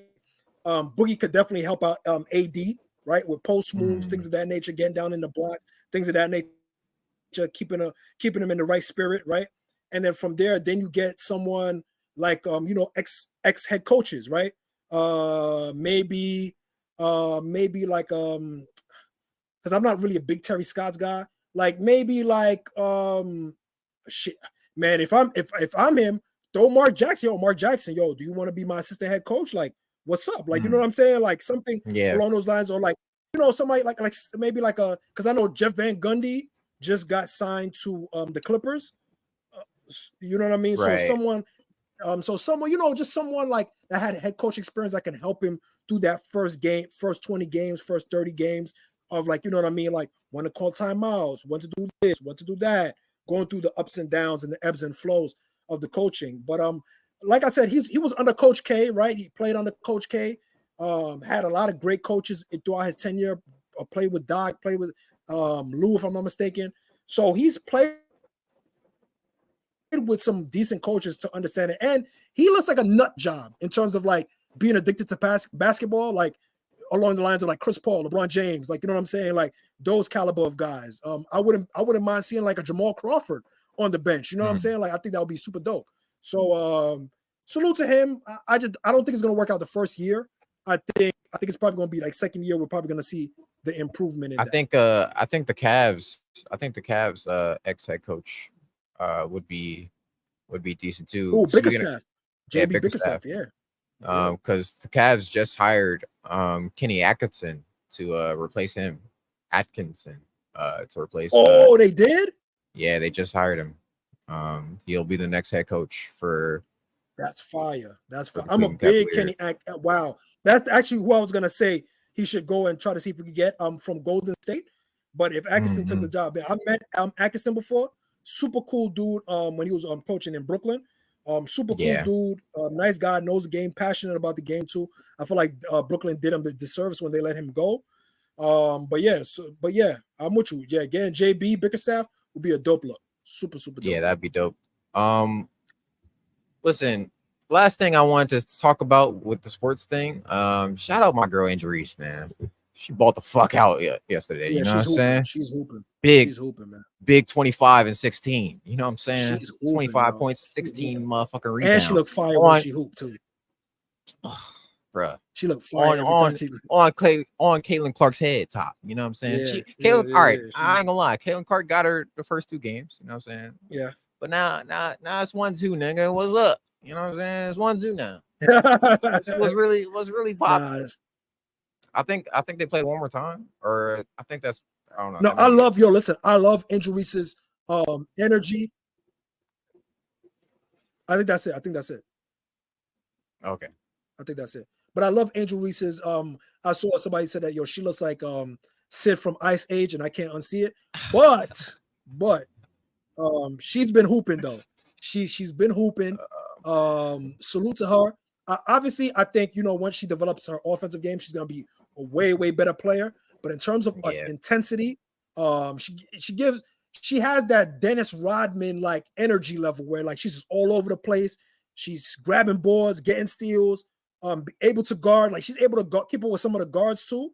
And she's not backing down, man. So salute to her. And then also shout out to Kayla Carr playing better. I'm glad that they're getting her off the ball. And she's able to take advantage of her playing off the ball. I think that's what she's probably going to do for the next couple of years until she gets her strength up. Playing off the ball, kind of taking that role of just kind of being Steph Curry, catch and shoot, quick movements, not holding onto the pill too much. So yeah, salute to her. But yeah, man, I'm impressed by Angel Reese, man. I didn't think that she was going to be as productive as she is now, and she is proving me wrong for sure. Right. And also, man, condolences for Cameron Brink, man. She injured her leg. She was supposed to play in the Olympics, the 3v3, man. Damn, she's been hooping, man. So praise up, hope she has a speedy recovery, you know what I mean? So man, yeah. WNBA, they've been hooping, man. Shout out to the ladies. And just real quick, because I got to talk about my Atlanta Dream as well. You know what I'm saying? I can't talk about one of my teams and leave out the other team. You know what I'm saying? Mm-hmm. We lost to the New York Liberty yesterday as well. As you should. All I gotta say is, all I gotta say is, get Tina Charles some motherfucking help, man. Tina Charles out there fucking balling, and nobody. Now we are missing man, what's her name? Really missing. Yeah, she's I forgot her name. She just hurt her foot. Ryan Howard. We were missing Ryan Howard yesterday, but still, man, we should be more competitive than that. But go ahead. Is Angela McCoughtry? Because I heard that she's trying to come back. Is the Dream looking to like re-sign her? I'm not sure. That's great. It's a great question. I should look that up. They should. I mean, obviously, she was a big staple for Atlanta Dream, so they should look into that. 96-75. That's nasty work. I'm not gonna lie. That's nasty work. And I'm gonna keep it a bit with you. The Liberty is a tough team, bro. They are. 15-3 ain't no joke, man. They balling. Jacqueline Jones. Woo. Yeah. Sabrina Enescu is taking over as the best player on that team, bro. Like Brianna Stewart, she still got it, but Sabrina is coming into her own right now, and it's scary. Yeah, agreed. Brianna looked like she's fading a little bit. I don't know what's going on, but it feels like she's not the same. I don't know. She's doing her thing. She's hooping for sure, but it's giving me like KD on the Suns vibes. Like you're hooping, right? But you're not the same KD. Like you get what I'm saying? Like you're not the same KD. Yeah, I feel that. She's she's definitely taking a step back. Logo threes, half court threes. It's been insane. Yeah, it's definitely been insane, bro. But yeah, man, that's gonna wrap it up, man. Appreciate everybody. Oh, hold on, wait, real quick. How did you? So you want to talk about your two teams, but you left out your third team. How in the world did you let them take Caruso and give you Josh Giddey with no draft picks? How did y'all let that happen? Yo, Dezo. Talk to me, bro. How did y'all let that happen, bro?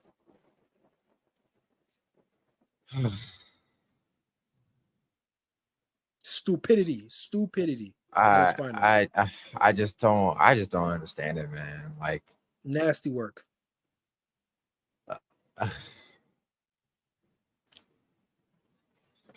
I got nothing. I got nothing for you, bro. I'm super done with this front office. The first trade that we make in 3 years is to get rid of our all defensive guard and replace him for somebody that didn't even play a minute in the second round of the playoffs. I don't know, man. It's you can't make it up, bro. Somebody that can't shoot the ball. Somebody who is really, like he's a good ball handler, but he's like sometimes when he gets downhill, he gets tunnel vision. But then when he tries to make those really slick, nifty passes, he'll like throw it right at the other player. You know what I'm saying? It's like, I guess, man. I guess. It's like, you know what it is? It's like he's supposed to be a better version of Ricky Rubio, but then he's not. That's what it's like he's supposed to, man. But then he just doesn't do it. And you're like, yo, what are you doing? And the fact that they can really fix their lips and say, yo, we believe that we have an all-star potential. Do they know who's in the unless I'm like losing my mind? Do they know how many guards is in the East right now? So you telling me that they have Josh Giddey gonna end up being better than potentially being better than Halliburton, Maxey, Donovan Mitchell? Like these are Garland. Like these are the people that you're saying that he's going to be. I don't even think Josh Giddey is going to be better than Jalen Suggs, bro. I don't even think he's gonna be better than Jalen Suggs, bro. It's crazy, man. It's a wild world we live in, bro. Especially as a Bulls fan. I feel bad for you. We can't. Hey, we're the worst trading franchise of all time. You know what I'm saying? Our trades are garbage. I mean, Atlanta Hawks is a close second though, because they traded Bill Russell to the Celtics for somebody. I don't know. Right. Some schmuck. Right. Some plumber. Right. But it's just wild, bro. It's just wild, bro. But yeah, man, I'm not even trying to talk about them, man. They don't even deserve air time. They don't deserve no air time. Nasty work, man. They don't deserve no. But yeah, definitely.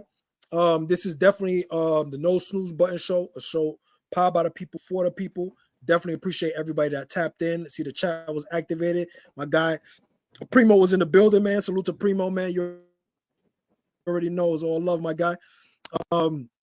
Definitely don't forget to like, comment, subscribe. Y'all know the vibes, man. It's definitely for y'all. So let us know what's going on in your city, your town, your community, so that way we could get to the rest of the people. And that way we could chop it up. As you guys know, Ox is going to be having a graveyard shift coming up very, very shortly. Don't know the date yet, but stay in tune. The notifications, tap those notifications so then it could hit y'all up. And definitely anything that we have a conversation about in NSB, you could definitely bring up on graveyard shift. That's what it's for. So definitely let us know what's going on. Shout out to all the ladies. Y'all know it's sundress season, so we appreciate y'all. From vanilla milk to chocolate milk, the big joints, the slim joints, and all in between. I love all of y'all. Salute to all of y'all. And definitely like, comment, subscribe, man. You already know the vibe, yes, man. Sir. Hood CNN, 3-man weave. Listen, man, make sure y'all exit this week the same way I entered it, man. Stay safe, but stay dangerous. It's crazy out here. You know what I'm saying? We'll catch y'all on Friday, man.